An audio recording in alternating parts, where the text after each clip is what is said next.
पाकिस्तानची आर्थिक परिस्थिती, ते आर्थिक मदत आता इतर देशांना मागते.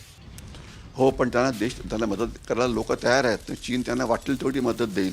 त्याच्याशिवाय मुस्लिम राष्ट्र त्यांना मदत देतात. तर तुर्कस्तान जी त्यांना ड्रोन्स देतं आहे याची किंमत पुष्कळ होईल, पण त्याला काय पाकिस्तानकडे द्यायला पैसे आहेत का? नाही. तर तुर्कस्तान त्यांना ते फ्री देतं आहे. आणि अनेक प्रकारची मदत.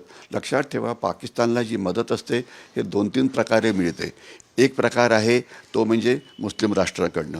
दुसरे आहेत अनेक अशा प्रकारचे जे NGOज आहेत, म्हणजे ते त्यांना मदत करतात.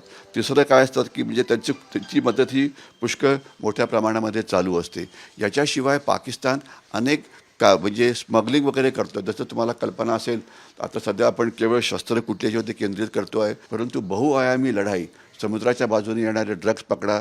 आत जे पाकिस्तानी आज जवळजवळ 70-80 लाख बांगलादेशी आज महाराष्ट्रामध्ये आहेत. काही हजारो पाकिस्तानी इथे राहत आहेत. त्यांनासुद्धा पकडणं गरजेचं आहे. तर ही अशी बहुआयामी लढाई आपल्याला लढावी लागेल पाकिस्तानची लढण्याची क्षमता कमी करण्याकरता. कॅमेरामॅन सुमित भोसलेचा सागर आवड, साम TV, पुणे.